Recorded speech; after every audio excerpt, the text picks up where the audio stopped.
de ello. Me han dado un número de dígitos. ¿Y dónde tengo que poner, dices? Donde dice chat, donde están los participantes, 96 participantes sale. Abajo a Sí, la derecha dice reclamar anfitrión. abajo a la derecha. Sí. No, Dice invitar, modo me y reclamar anfitrión. invitar, dice. Ya, invitar. Pero dice mail, Gmail, Yahoo, no. Extraño, a mí me sale eso.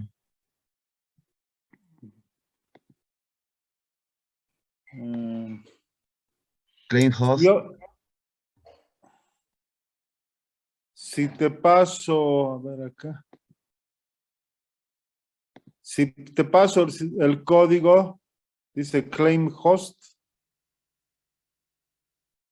Ahí, doctor, donde dice claim host, ahí ponga el código. No, pero no encuentro en mi computadora claim host. Si te paso el código, ¿tú puedes colocar ahí o no? A ¿Te mí me sale la permite? opción para poner el código, doctor. Ya, ¿dónde? Pero solo tengo a Adriana, a ver. Te dicto. El código de acceso es 054215.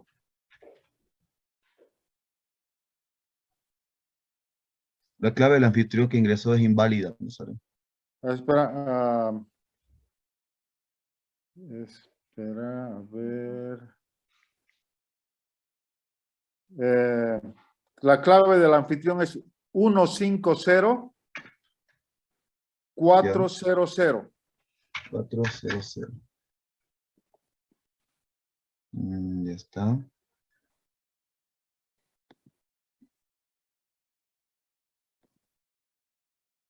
Doctor, intenta compartir. A ver. Sí, ahora sí me da. Ya, doctor. Ya, perfecto. Ahora sí podemos. Muy bien.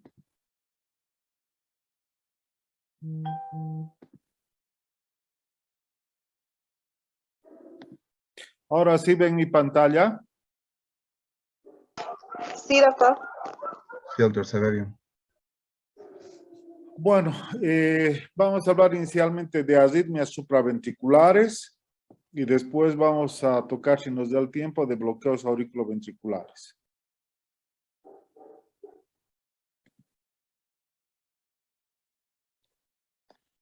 Bueno, las principales arritmias supraventriculares son la taquicardia sinusal,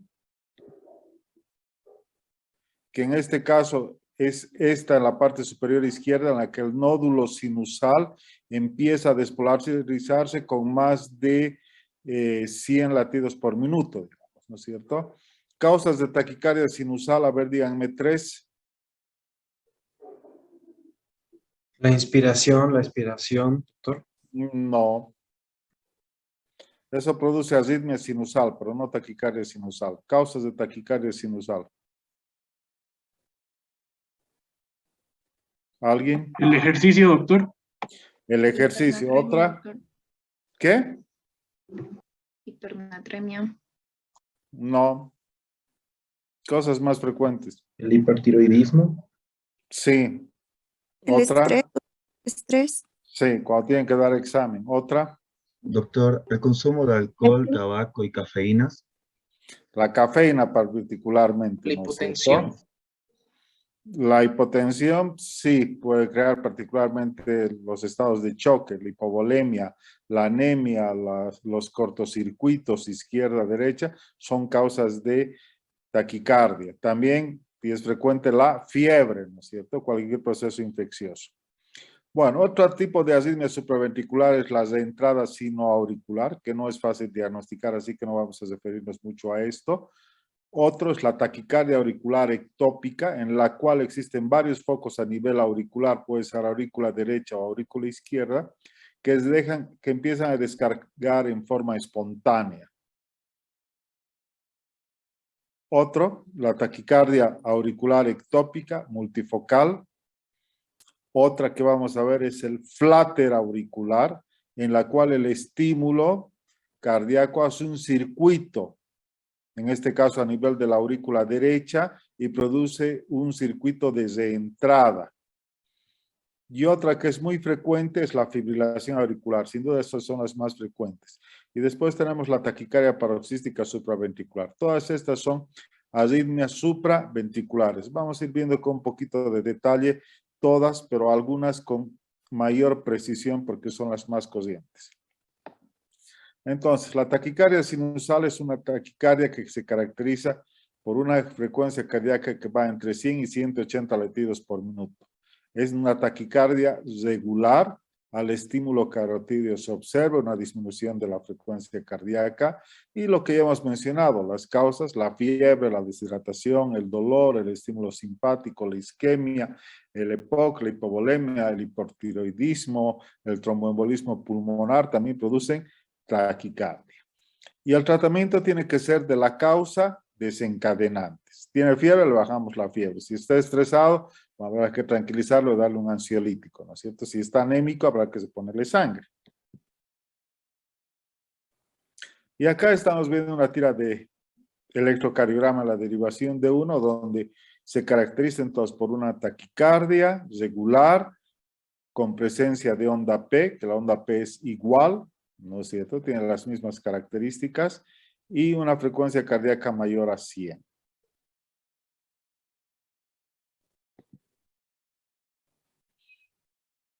Todo lo contrario, cuando el nódulo sinusal empieza a despolarizarse con menos de 60 latidos por minuto, entonces se produce una bradicardia sinusal, como se ve acá, ¿no? Y las causas de la bradicardia sinusal, ¿cuáles pueden ser? Algunos medicamentos que Atletas. produzcan... ¿Ah? Atletas que trabajan, hacen alto ejercicio y tienen bradicardia sinusal. Claro, atletas competitivos. Algunos medicamentos que puedan producir bradicardia.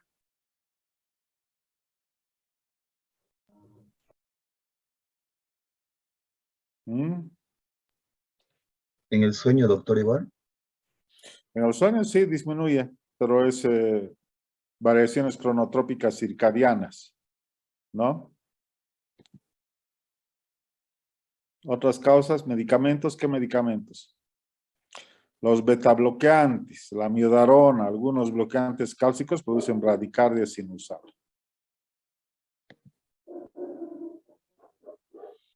La taquicardia auricular multifocal, es decir, que el estímulo se desencadena, como habíamos visto en las imágenes, en diferentes porciones de las aurículas, es poco frecuente. La frecuencia auricular puede ir entre 100 a 130 latidos por minuto.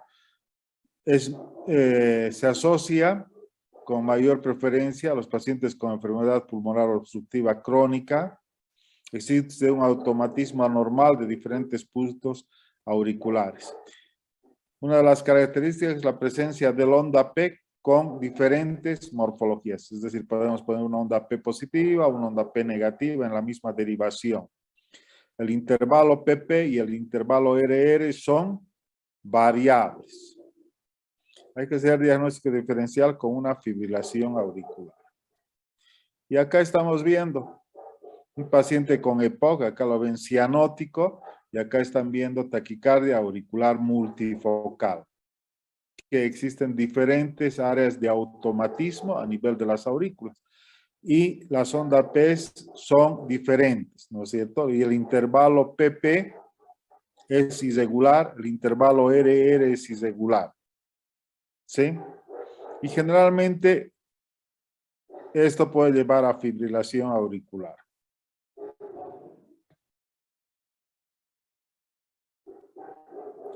Otra arritmia que es frecuente encontrar en pacientes, sobre todo jóvenes, que no tienen un sustrato anatómico, es decir, no tienen una patología cardíaca, es la taquicardia paroxística supraventricular por reentrada nodal.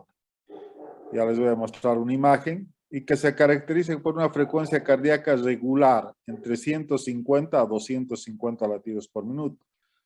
Al estímulo carotídeo existe un cese abrupto, es decir, puede pararse la taquicardia, ¿no? paciente puede manifestar palpitación, angina, síncope del estímulo vagal. Queremos hacer el masaje carotídeo, la compresión ocular que ya no se usa o la maniobra de Valsalva también pueden producir un cese brusco de la taquicardia. Se dice paroxística porque el inicio y el término de la taquicardia es súbito. Y es lo que les comentaba, acá tenemos el nódulo auriculoventricular y se genera un circuito desde entrada con una vía rápida y una vía lenta. Entonces este estímulo va en ambas direcciones. A la parte inferior hacia los ventrículos, que los despolarice, pero también a la parte de la aurícula. En general, no se observa la onda P, pero ocasionalmente puede observarse delante o detrás del complejo QRS. Es una taquicardia regular, con complejo QRS de duración normal o complejo QRS angosto, salvo que el paciente tenga un bloqueo de llama previo. Y acá en la parte inferior están viendo una taquicardia regular, pero en este caso sí estamos observando la presencia de una onda P delante del complejo QRS, pero es una onda P que es negativa.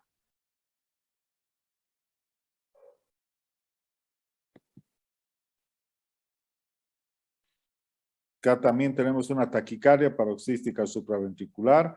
Fíjense la frecuencia, más o menos 200 por minuto. No se ve la onda P, no se la distingue. Taquicardia regular, ¿no es cierto? Con el complejo QRS de duración normal, no es ancho. Eso es útil para diferenciar de las taquicardias ventriculares. Esta es una imagen que es una lectura de Holter. Acá no hablamos de derivaciones, hablamos de canales, canal 1, canal 2 y canal 3. Y vean, no tiene onda P regular, ¿sí?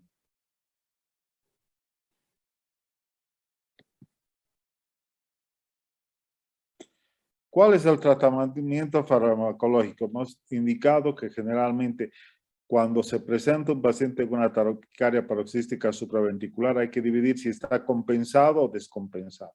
Si está descompensado, es decir, está hipotenso, está diaforético, entonces muchas veces es preferible hacer una cardioversión eléctrica.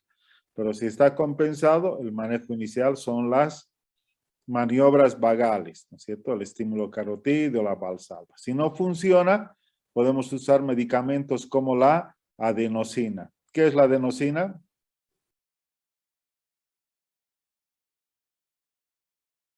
Son nuevos antiarrítmicos, ¿no es cierto?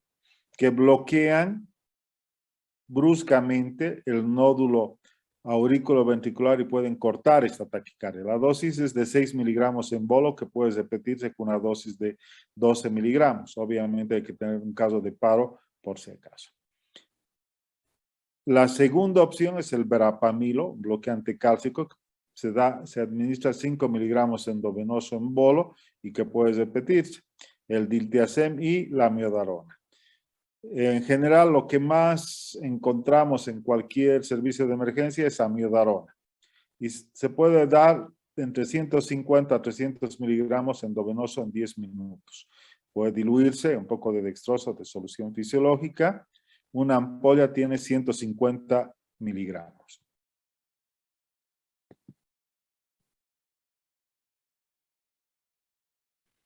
La segunda taquiarritmia más frecuente es esta que se llama aleteo auricular o flatter auricular, en la cual, como vimos en la primera diapositiva, se forma un circuito de macros de entrada, generalmente a nivel de una de las aurículas y que empieza en la desembocadura de las venas pulmonares. Y existen dos, una que puede ser horaria y antihoraria, pero eso no les voy a pedir, no es importante. Con que sepan hacer el diagnóstico de un flatter auricular me conformo. Pero hay dos variedades, típico y atípico. ¿Qué se llaman estas onditas? Que ven acá en el cursor. Ondas F. Ondas F mayúsculas, porque vean que son bastante regulares, ¿no es cierto? Y que tienen mayor amplitud.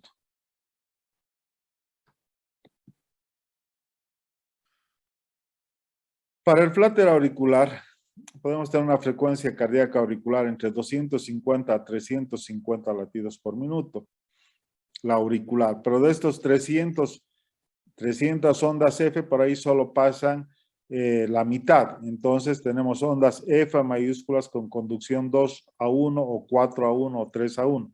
Es decir, que por ejemplo, en este caso, que de 2 ondas F, una pasa al nódulo auriculoventricular y produce una despolarización ventricular.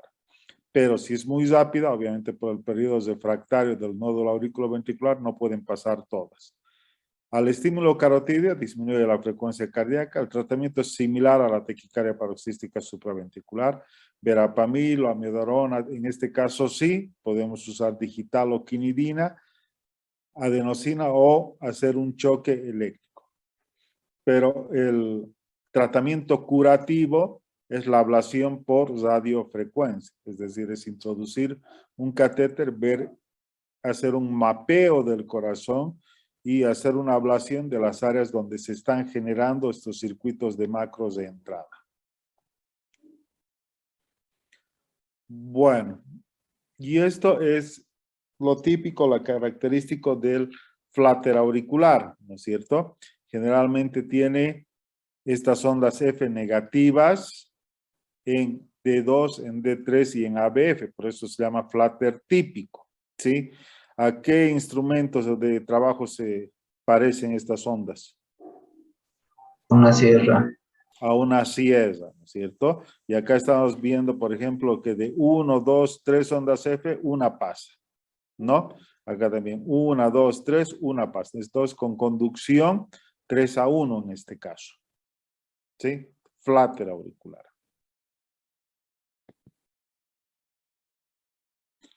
La otra arritmia y la que también tienen que saber, porque esta es la más frecuente, es la fibrilación auricular. Digamos, si ustedes son 300, cuando ustedes estén cerca de los 80 años, casi el 10% de ustedes va a tener esta arritmia, fibrilación auricular, ¿no? O sea, de los 300 que son, más de 20 y tantos van a tener esto, ¿sí?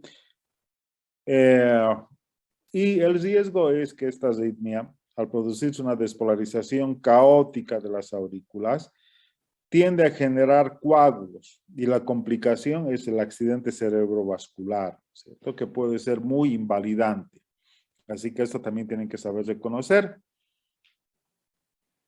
Acá dice 1% de la población en general, estamos hablando de la población de 18 años o más, pero ya a nivel de los 80 años esto aumenta a 10%. La mortalidad también se duplica en pacientes con fibrilación auricular. La génesis puede ser un aumento del automatismo o múltiples ondas desde entrada en la aurícula izquierda o en torno a las venas pulmonares y lo que habíamos mencionado, el riesgo de accidente cerebrovascular. La fibrilación auricular también puede presentarse en pacientes que son hipertensos, que tienen valvulopatías, que tienen chagas, que tienen miocardiopatías. Es decir, muchas de estas nos van a llevar a la fibrilación auricular. Acá está lo que habíamos mencionado, la valvulopatía mitral, la hipertensión, el hipertiroidismo, el infarto, la pericarditis. Muchas personas, muchos pacientes, personas jóvenes como ustedes, por ahí les gusta tomar bebidas alcohólicas con energizantes, ¿no es cierto? Por ejemplo, que tienen cafeína y muchos de ellos pueden desencadenar episodios de fibrilación auricular paroxística por un estímulo adrenérgico. Tromboembolismo pulmonar también. A veces es una combinación frecuente para ustedes. El Red Bull creo con... ¿Qué les gusta tomar? ¿Qué trago les gusta tomar? ¿Qué parece medicina? ¿Ah?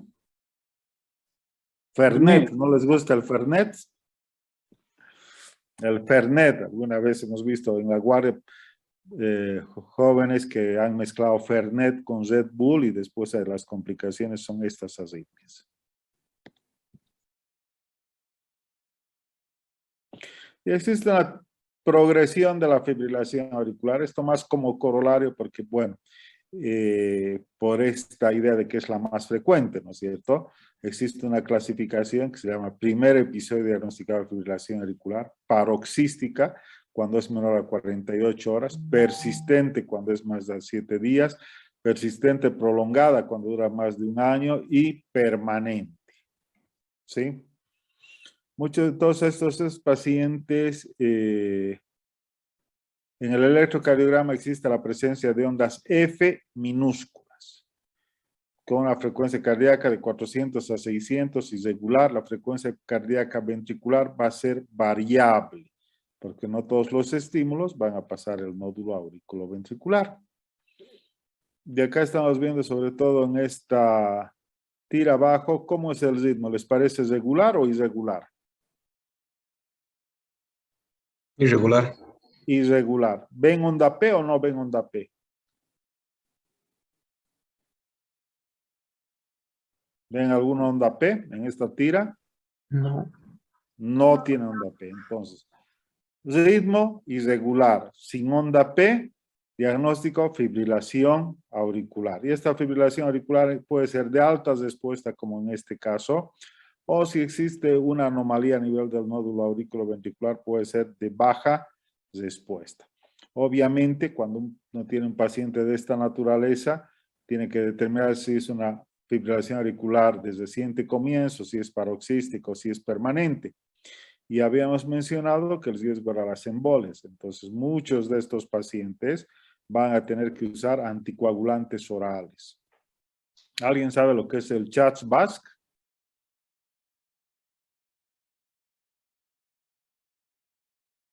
¿No?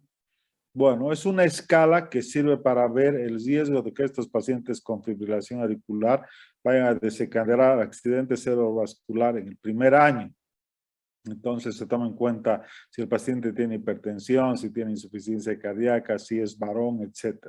Y de acuerdo a eso uno puede definir si el paciente requiere warfarina, por ejemplo, o solo va a ser necesario darle un anticoagulante. Todas estas escalas se encuentran ahora en los smartphones. Ustedes pueden bajarse una aplicación y ahí van a encontrar. Pero tienen que saber qué es el CHADS-VASc y hay otro término que se llama el Hasbled.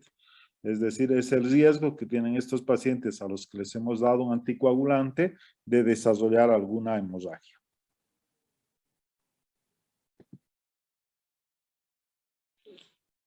Acá estamos viendo que tiene onda P, QRST, tiene onda P y de pronto empieza con esta arritmia donde no se identifica ya la onda P, que continúa acá, ¿no? Con estas ondas F, y podemos decir que esta es una fibrilación auricular paroxística, ¿no?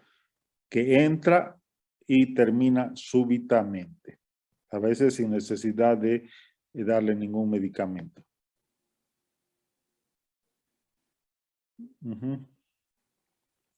Vamos a ver algunos síndromes de preexcitación. Hasta ahí fueron las arritmias supraventriculares, ahora los síndromes de preexcitación. Más frecuente, sin duda, es el Wolff-Parkinson-White. Debe su nombre a 3 investigadores, que eran Mr. Wolff, Mr. Parkinson y Mr. Doodle White, que fueron quienes describieron en personas jóvenes episodios de taquicardia y que en el electrocardiograma tenían complejos QRS anchos y episodios de taquicardia, que tiene una frecuencia cardíaca auricular entre 150 a 250 por minuto. Tiene un intervalo PR corto. Si digo intervalo PR corto, ¿cuánto tiene que ser? Menor a 12. 0,12. Menor a 0.12 de segundos o 120 milisegundos. Otra de las características es la presencia de una onda delta. Les voy a mostrar un electro ahora. Y el tratamiento es igual a la taquicardia paroxística supraventricular y el tratamiento curativo es la ablación por catéter. Entonces estos fueron los que describieron, miren, hace cuánto tiempo ya, 1930, Louis Wolff, John Parkinson y Dudley White, ¿no? En personas jóvenes que tenían episodios de taquicardia. Y las conexiones pueden ser atrioventriculares. Es decir, existe una conexión anómala entre la aurícula y el ventrículo, un bypass, es decir, el impulso no pasa por el nódulo auriculoventricular, por las de His, sino pasa por este haz anómalo que se llama, este haz anómalo que conecta las aurículas con los ventrículos. Haz de Kent. Haz de Kent, ¿no? Existen otros haces anómalos que conectan la aurícula con el haz de His y se llaman atroicianos. Otras que conectan el nódulo auriculoventricular con el ventrículo y se llaman nodoventriculares. Y hay otros que conectan el haz de His con el ventrículo. Bueno, esto es un poquito más de anatomía, pero lo que me interesa es que recuerden que el Wolff-Parkinson-White se caracteriza por intervalo PR corto, onda delta. Acá estamos viendo que el estímulo auricular ingresa por esta vía anómala rápidamente y despolariza parcialmente el ventrículo izquierdo. Aquí lo hace en mayor grado y aquí mucho más. Y de acuerdo a esta despolarización, el complejo QRS se va ensanchando. Entonces el PR se va cortando y el complejo QRS se ensancha y aparece esta onda ascendente que se llama onda delta.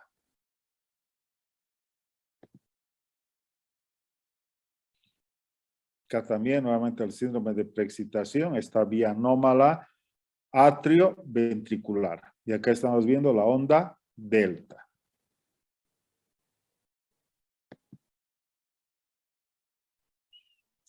Existen hasta 3 tipos de Wolff-Parkinson-White, el tipo A y el tipo B. En el tipo A, las ondas delta son positivas siempre cordiales. En el tipo B, las ondas delta son negativas siempre cordiales. Pero esto ya es hilar muy fino, así que no les voy a exigir tampoco. Acá tenemos una vía anómala atrioventricular, la onda delta.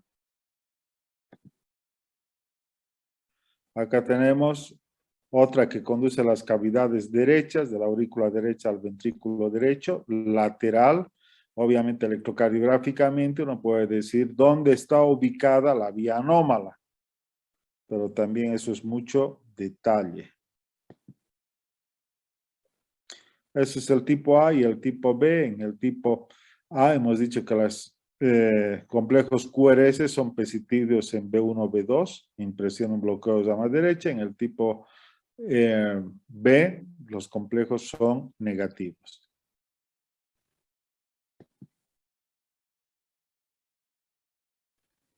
Y también estas taquicardias pueden hacer un circuito desde entrada, es decir, el estímulo puede bajar por el nódulo auriculoventricular como lo hace normalmente y retorna por la vía anómala.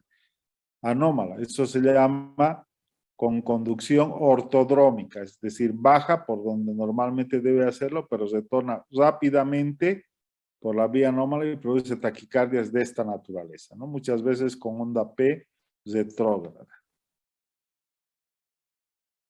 No está muy clara la diapositiva, pero por ejemplo en D1 ven que inmediatamente donde termina la onda P sale la despolarización ventricular, la onda delta, ¿sí?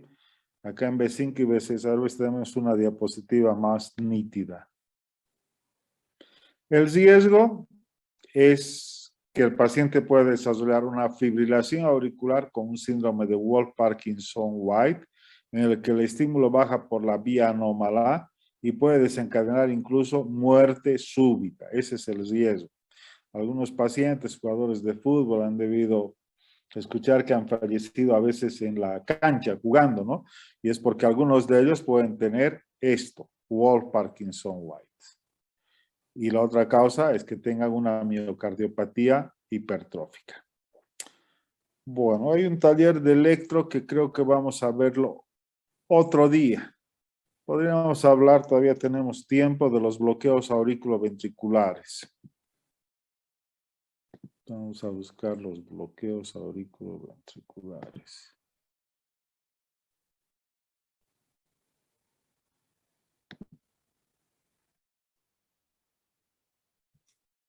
Ujú.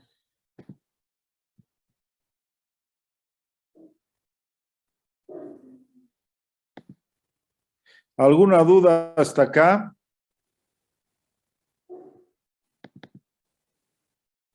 Doctor, una pregunta. Sí. El síndrome de Longanon-Levin también es un síndrome de preexcitación, ¿no? Sí, es un síndrome de preexcitación que se caracteriza por intervalo PR corto, pero no hay onda delta. Esa es la diferencia.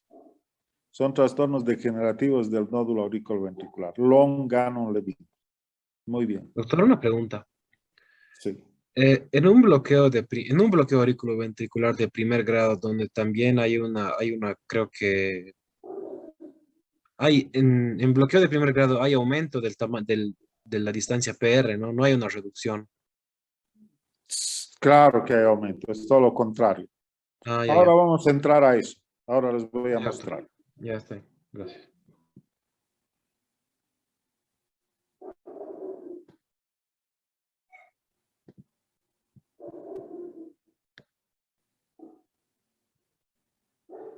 Se ve, ¿verdad? ¿Ven todos las pantallas? Sí, doctor. Bueno, nuevamente el sistema de conducción del que ya están familiarizados, el nódulo sinusal, las fibras internodales, el haz de Bachmann, ¿no? Que conecta la aurícula derecha con la aurícula izquierda, el haz de His, etc.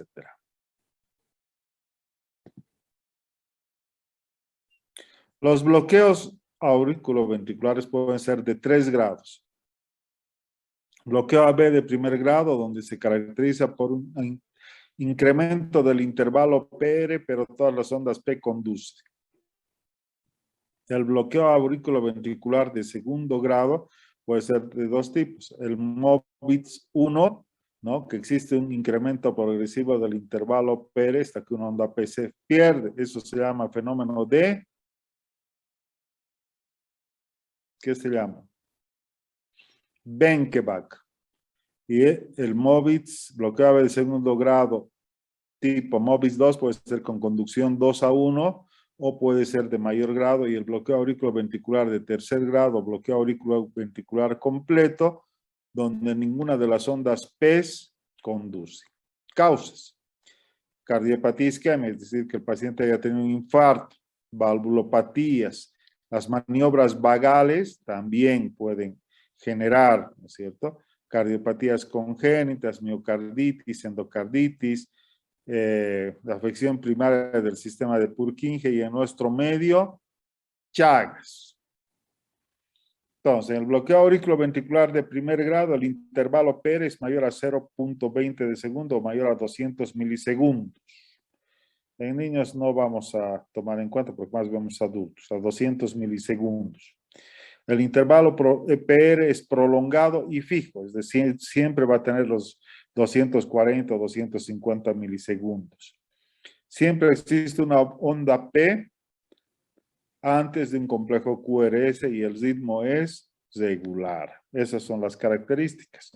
Entonces acá estamos viendo que el estímulo del nódulo sinusal sufre una demora a nivel del nódulo auriculoventricular y ustedes están viendo en la parte derecha QRST, luego viene una onda P y luego un intervalo PR prolongado, acá de 0.4 de segundo, ¿no? Pero después de cada P siempre hay un complejo QRS y el ritmo es regular. Esa es la característica. Acá lo propio, un intervalo PR prolongado y más o menos 440 milisegundos en este caso, un ritmo regular y después de cada onda P hay un complejo QRS. El intervalo PP y el intervalo RR son iguales, ¿no?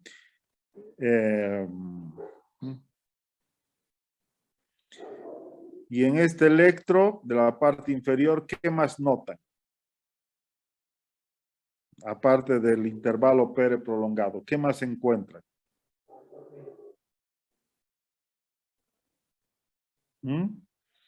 ¿Qué les parece el complejo QRS? El segmento. Segmento CT, tal vez, doctor. No. Algo que ya hemos visto. QRS, QRS prolongado. QRS ancho, ¿no es cierto? Y acá tiene como una R', bloqueo de llama derecha y bloqueo auriculoventricular de primer grado. Ahora pasamos al bloqueo auriculoventricular de segundo grado, que hemos dicho que tiene dos variantes, el MOVITS 1 y el MOVITS 2. Bloqueo auriculoventricular de segundo grado en la mayor parte de los casos está a nivel del nódulo auriculoventricular, pero un 25% puede estar debajo del nódulo auriculoventricular. ¿Y cómo se ve? ¿Qué les parece acá, en la tira de arriba? Vamos a seguir la secuencia. Onda P, complejo QRS, y acá el intervalo PR es de 0,36 de segundo. Acá onda P, intervalo PR más largo, 490 milisegundos, pero también conduce.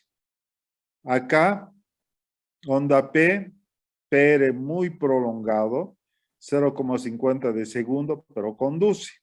Acá de pronto vemos una onda P que no conduce, ¿no?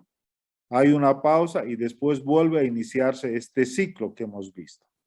Entonces, se describe el bloqueo auriculoventricular de segundo grado, MOVITS 1, como este alargamiento progresivo del intervalo PR hasta que una onda P se pierde. Eso se llama fenómeno de Benkeback, ¿sí? Y ustedes pueden ver el intervalo RR es irregular, ¿sí?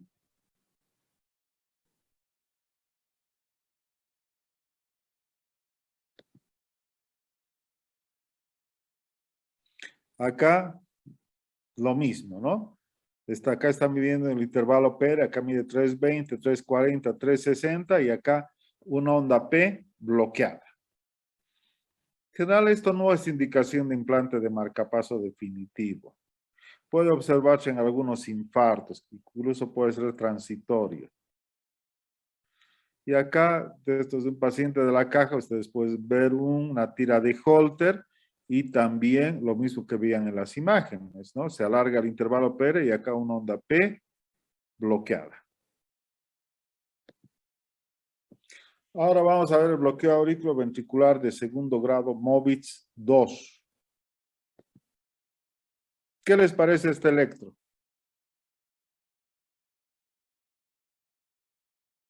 ¿El ritmo es sinusal? ¿Sí o no? Chicos, ¿se han dormido? ¿Mm? ¿Me escuchan? ¿El ritmo es sinusal o no? No, doctor. ¿Cómo que no? ¿Por qué no? Sí, doctor, porque se puede observar las ondas P. En este caso, lo que estaría faltando son los complejos QRS. Bueno, tiene onda P y tiene las ondas P que uno espera encontrar cuando el estímulo proviene del nódulo sinusal, P positiva en D1, ¿no es cierto? Y lo que llama atención es que hay una P bloqueada y otra conduce, una P bloqueada y otra conduce. Eso se llama con conducción 2-1. Acá sí han conducido las dos juntas, pero después otra vez entra a ese ritmo. Pero no existe un alargamiento del intervalo PR. Entonces esto se llama bloqueo auriculoventricular de segundo grado, MOVITS 2, y que no tiene el fenómeno de Benkeback. Y hemos dicho que un 25% de los casos puede ser debajo de las de His.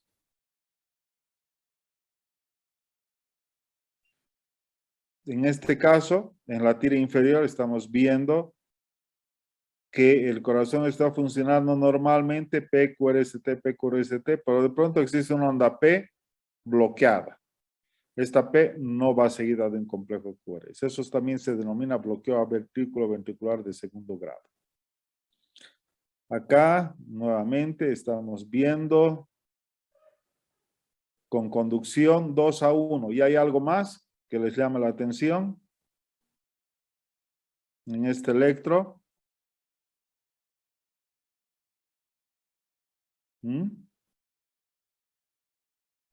el RS, R' en V2. Claro, acá se ve muy bien, ¿no? Bloqueo de rama derecha y tiene una bradicardia importante.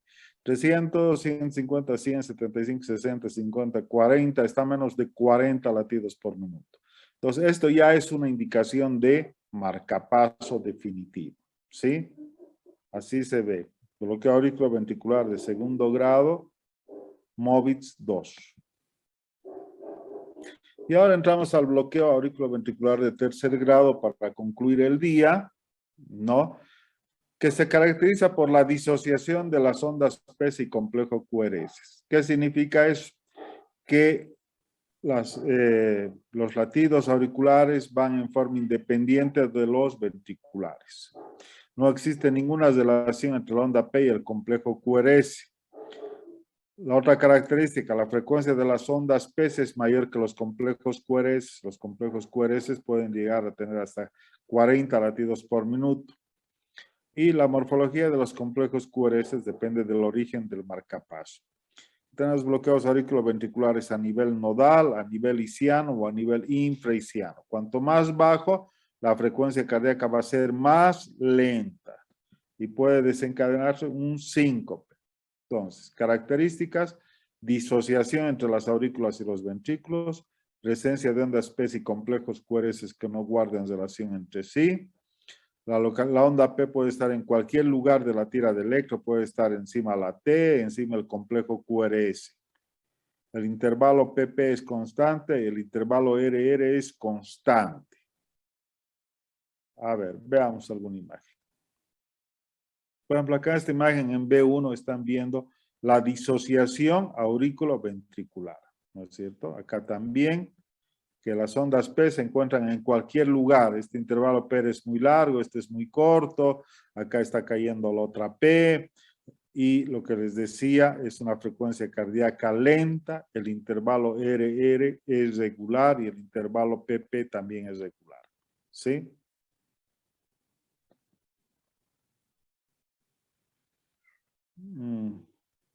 Este es un bloqueo auriculoventricular completo de un paciente chagásico y tiene imagen de el ritmo de escape de imagen de bloqueo de rama derecha y tiene una frecuencia cardíaca de 33 latidos por minuto. Este también entonces es una indicación de un marcapaso definitivo. Acá en esta tira de D2, en la tira inferior también disociación auriculoventricular.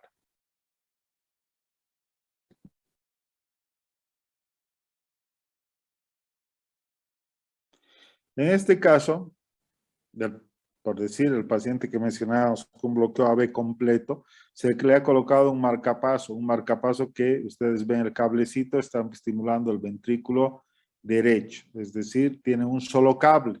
Y lo que se ve cuando tenemos pacientes con marcapaso es una espiga antes del complejo QRS, como se ve acá, ¿sí? En las flechitas. Entonces, ese es un ritmo de marcapaso. Bueno, ¿cómo hemos terminado los trastornos de conducción a nivel auriculoventricular, a nivel intraventricular? Mañana vamos a llevar arritmias ventriculares y por ahí vamos a empezar a ver un poco de isquemia, lesión e infarto. Así que pueden ir leyendo eso. Y después vamos a ver algunas misceláneas, hipocalcemia, hiponatremia. Y el jueves o el viernes vamos a hacer un taller de electrocardiografía donde vamos a hacer como un repaso general de todo lo que hemos visto. ¿Ya? Posteriormente ya vamos a entrar a exámenes complementarios e insuficiencia cardíaca. ¿Alguna duda hasta acá? ¿O han entendido todo o no han entendido nada? ¿Cómo es? Bueno, por hoy vamos a dejar acá. Cuando tengamos el taller de electro, muchas de las dudas que tengan se van a despejar. Pero vayan repasando todo lo que hemos visto, ¿sí? Mañana nos volvemos a encontrar a la misma hora. ¿Ya? Chicos, ¿me escuchan o no? Sí, doctor. Sí, doctor. Reportarse. Parece para que mañana. se hubiesen dormido. Estaba muy abusida la clase. ¿Qué ha pasado? ¿Mm? No, doctor, estaba bien. Bueno, eso espero. Que le saquen provecho y que se pasen todo lo que hemos visto. Bueno, vamos a terminar ahora. ¿Ya? Hasta Doctor, mañana. para mañana entonces Hasta mañana, infarto, ¿verdad? Arritmias ventriculares y todo infarto. Rajo. Gracias, Sale. doctor. Hasta luego, hasta Listo, mañana. chao, chao. Gracias, doctor. Hasta luego. Doctor. Gracias.